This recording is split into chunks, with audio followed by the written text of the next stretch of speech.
Este tipo de drogas, experimentando antes en otras personas, induce a pensar que realmente, si esto es así, esta droga sería una droga nueva, una droga que nunca jamás ha sido utilizada antes en anestesiología y que por lo tanto necesitaba de personas, de cobayas, para poder, humanos por supuesto, para poder experimentar con ellos y ver los posibles efectos secundarios. ¿Por qué no pensar que si esto es así y de verdad se ha hecho de esta forma, sería con alguna droga nueva? Con lo cual se necesitaría la colaboración de un laboratorio que la fabricara, de unos médicos anestesiólogos, cardiólogos y de otras especialidades que controlaran los efectos de esta droga. En el operativo habían intervenido nada menos que 53 agentes del ala 25 del CSIC. ¿Quién los mandaba? Hoy les vamos a dar nombres, les vamos a revelar lugares. Para ello tenemos con nosotros a un periodista especializado en servicios secretos, Fernando Rueda. Fernando, buenas noches. Hola, buenas noches. Esta es una historia que aparece en la portada de un diario, pero que estaba ya en conocimiento de mucha gente en Madrid, entre ellos tú, ¿no? Efectivamente. Hace aproximadamente un año, además yo lo recuerdo porque fue mi director en tiempo, Pepe Oneto, que sacó una adivinanza en sus páginas en la cual se hablaba por primera vez de Mengele. La verdad es que... Mengele, era el nombre clave, era Mengele. Era Operación Mengele, recordando al torturador nazi y haciendo un juego de palabras con Manglano, que era en aquel momento el director de CSIC. ¿Pero era el nombre que le habían dado o era el nombre que le dieron los periodistas? No. Era como le conocían la operación dentro del propio CSIC, no los periodistas. Entonces, la verdad es que yo estoy investigando, el éxito periodístico de Cerdán y Rubio es total.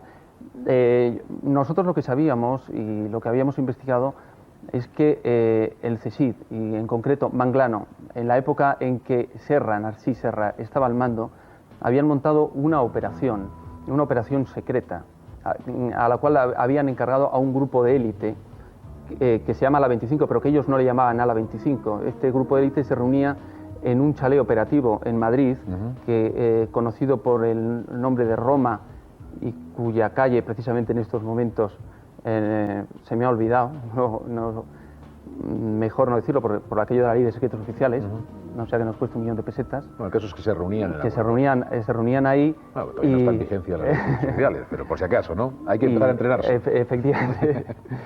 Y entonces se reunían en una sala que se llamaba, en el primer piso, era la sala 25. Entonces, como se reunían en la sala 25, le llamaban el ala 25. Esto era una gente de élite cuya misión era hacer las misiones que directamente le encargaba Manglano y supuestamente Serra.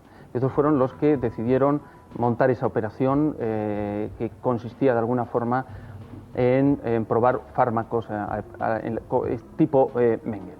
Es decir, decidieron coger una serie de coches que no podían ser los del propio CSIC, porque los coches del CSIC en el ordenador de la Dirección General de Tráfico aparecen como coches reservados, o sea, se habría descubierto que era el CSIC.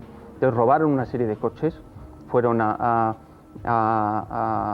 un reparador. Fernando, pero la intención final era el secuestro de un etarra. El secuestro de Josu Ternera. Entonces, se montó esta operación con esa finalidad, pero una de las partes de la operación, una de las fases de la operación era lo que estamos contando. Efectivamente. Esa prueba sobre el Yo creo que hay algo más, ¿no? hay algo más grave que eso. Es decir, el fin oficialmente era secuestrar a Josu Ternera. Lo que pasa es que las pruebas de ese fármaco podían ser utilizadas no solamente pensando en Josu Ternera. Es que el CSIC quería tener un suero capaz que le permitía secuestrar a cualquier persona, que en este caso podía ser Josu Ternera, pero podía haber sido cualquier otra persona, y tenerla a ellos. La CIA parece ser un fármaco similar, entonces el CSIC quería ¿Cuál tener es la función de ese fármaco? ¿Qué conseguía ese fármaco? Ese fármaco lo que pretendía es que, inyectado en una persona, la inmovilizara inmediatamente, con lo cual pudiera ser trasladada y permaneciera durante un número de horas con el sentido perdido. Con lo cual le podían meter en la vaca de un coche y trasladarle sin ningún problema. O sea, que se convirtiese la persona en un paquete que mantuviese las constantes vitales y podía hacer lo que uno quisiera y trasladarlo hasta donde. Y hacer exactamente lo que. Con Josu Ternera lo que se quería hacer es trasladarlo de Francia a España y aquí interrogarle. Aquí interrogarle, efectivamente. Sigamos con la operación. Es decir, la operación, lo primero que ellos tenían claro. Exactamente es que la de los mendigos, porque donde se quería probar ese fármaco. Es decir, esa operación, ellos cogen no pueden usar sus coches y entonces deciden de alguna forma que tienen que robar los coches. Entonces ellos deciden ir a un taller de reparación y robar una serie de vehículos. Los controlan, controlan la vigilancia, hacen un duplicado de las llaves, bueno,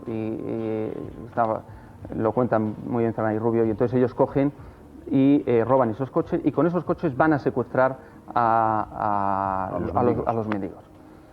Evidentemente, dado que los agentes del CSIC, de la unidad de élite, es decir, no estamos hablando de agentes normales, estamos hablando de los 007, son 1,90, especializados en todas estas artes, competidores que secuestrarlo no tuvo ningún problema. Les secuestraron y les llevaron a una base operativa del CSIC, donde un cardiólogo cogió y les inyectó la dosis.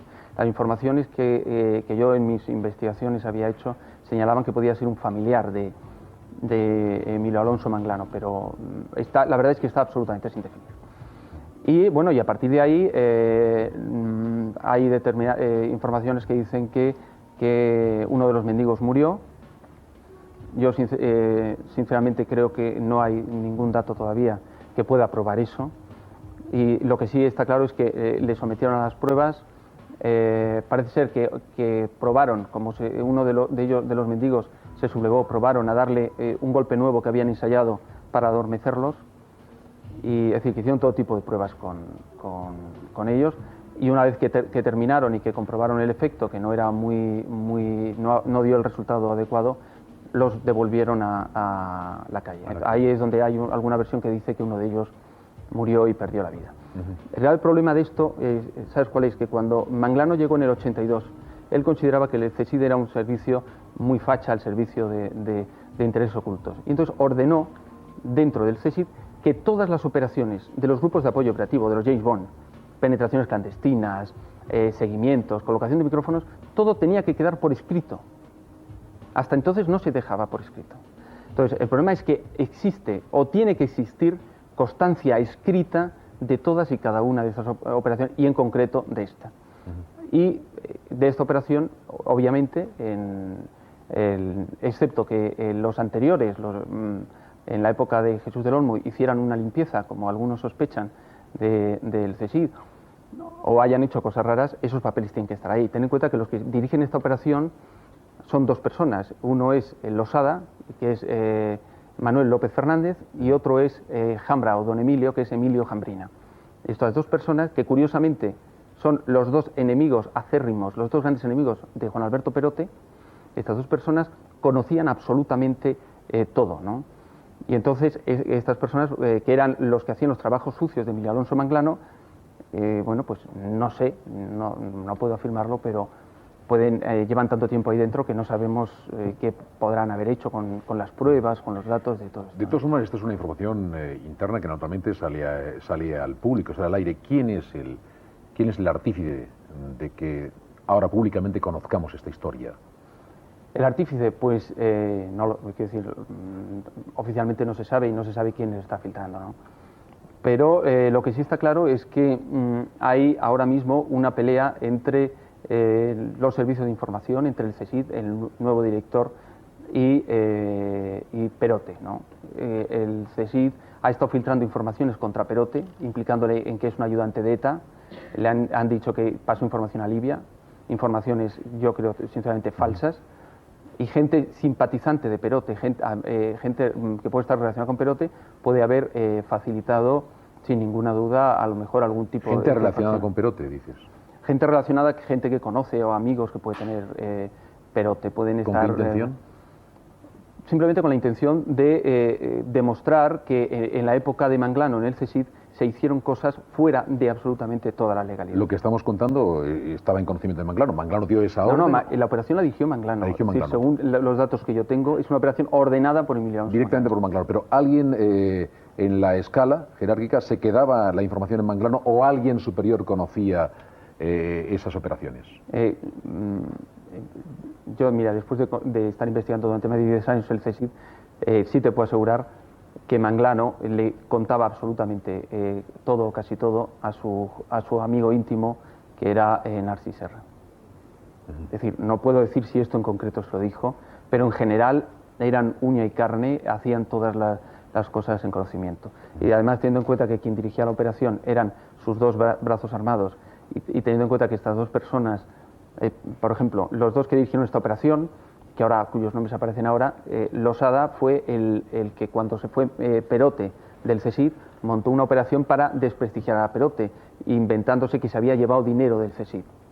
Y Jambrina es una persona a la cual el propio Perote expulsó de los grupos de apoyo operativo por su supuesta ineficacia como agente. Curiosamente, estas dos personas acaban siendo gente importante dentro del gabinete del propio Manglano.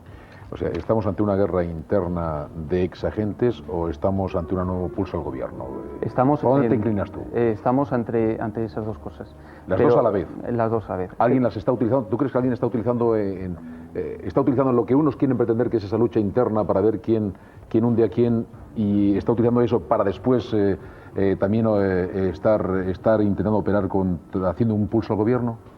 Yo el pulso al gobierno no lo sé, pero lo que sí tengo la certeza es que hay una guerra entre Perote y estas personas que hemos mencionado por intentar acabar los unos contra los otros.